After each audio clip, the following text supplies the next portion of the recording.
ভয়ে নিজেকে মুক্ত করার জন্য মরিয়া হয়ে চেষ্টা করলাম। হঠাৎ চিৎকার করে উঠলাম এবং দৌড়াতে শুরু করলাম।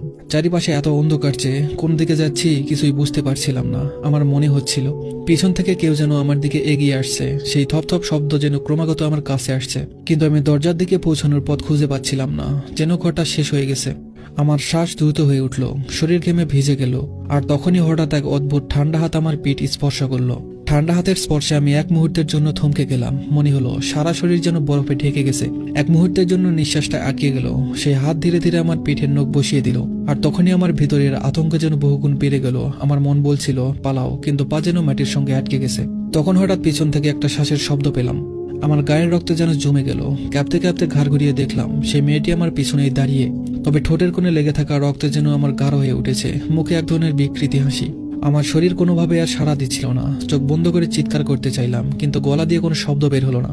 মেয়েটি তার হাত ধীরে ধীরে আমার ঘাড়ের কাছে নিয়ে এলো। তারপর হঠাৎ করে আমার ঘাড় শক্ত করে চেপে ধরলো। শ্বাস বন্ধ হয়ে আসতে লাগলো। আমি মরিয়া হয়ে নিজের শক্তি সঞ্চার করলাম। পিছন থেকে হাত সরানোর জন্য আপ্রাণ চেষ্টা করছিলাম। সেই মুহূর্তে আমার শরীর যেন নিজে থেকে একটা চিৎকার বের করে আনলো। কণ্ঠ থেকে বের হওয়া সেই কর্কশ চিৎকার চারিপাশে ধাক্কা খেয়ে ফিরে আসতে লাগলো। হঠাৎ কোথাও একটা ঝলকানি দেখে গেল। চমকে উঠলাম। দেখলাম ঘরের কোণে একটা মোমবাতি জ্বলছে। সেই আলোতে মেয়েটি একটু পিছিয়ে গেল। সেই অদ্ভুত মুহূর্তে আমি বুঝতে পারলাম এটা আমার সুযোগ। প্রচন্ড ভয় নিয়েও আমি দ্রুত লাশ করে দরজা খুঁজতে লাগলাম। দরজা খুঁজে পেতেই আমি তা ঠেলে বাইরে বের হলাম। বাইরে এসে দেখলাম ভোরের আলো ফুটতে শুরু করেছে, কিন্তু আমার শরীর তখনও কাঁপছিল। মাটিতে বসে পড়লাম, মাথাটা চক্কর দিচ্ছিল। ঘামছিলাম আর কাঁপছিলাম একসঙ্গে। পুরো ঘটনাটাই অবিশ্বাস্য মনে হচ্ছিল। হাসপাতালে জ্ঞান ফেরার পর জানতে পারলাম আমাকে অচেতন অবস্থায় লাশঘরের বাইরে পড়ে থাকতে দেখেছিল এক প্রহরী। তখন আমার মুখে আতঙ্কের ছাপ স্পষ্ট ছিল। আমি অনেকদিন সেই রাতের ঘটনার কথা ভুলতে পারিনি।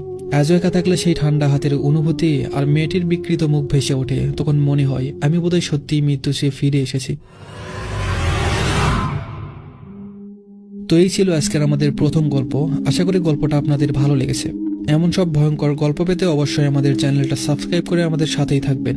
আমরা চেষ্টা করব সবসময় আপনাদের নতুন নতুন গল্প উপহার দেওয়ার জন্য। তো চলুন বেশি দেরি না করে আজকের দ্বিতীয় গল্পটা শুরু করা যাক। এই সত্য ঘটনা ভারতের উত্তরবঙ্গের একটি ছোট্ট গ্রামে ঘটেছিল। কাহিনী বর্ণনাকারী হল সুমন চক্রবর্তী, গ্রামের একজন স্কুল শিক্ষক। প্রতিদিন সন্ধ্যায় তিনি স্কুল শেষে হেঁটে বাড়ি ফিরতেন। তার বাড়ি যাওয়ার রাস্তাটি ছিল নির্জন এবং সেই পথের মাঝেই ছিল এক পুরনো শ্মশান। শ্মশানটি নিয়ে গ্রামে নানা ধরনের গুজব ছিল। কেউ বলতো সেখানে অশুভ শক্তি বাস করে, কেউ আবার বলতো রাতের বেলায় শ্মশানের কাছাকাছি গেলে অদ্ভুত আওয়াজ শোনা যেত। সুমন এসব গল্পকে কখনো গুরুত্ব দেয়নি। তিনি বিশ্বাস করতেন এগুলো স্রেফ মানুষের মন গড়া কল্পনা। একদিন সন্ধ্যায় স্কুল ছুটি হতে দেরি হয়ে যায়। রাত 8টা বাজে। গ্রামের রাস্তা তখন একেবারে ফাঁকা।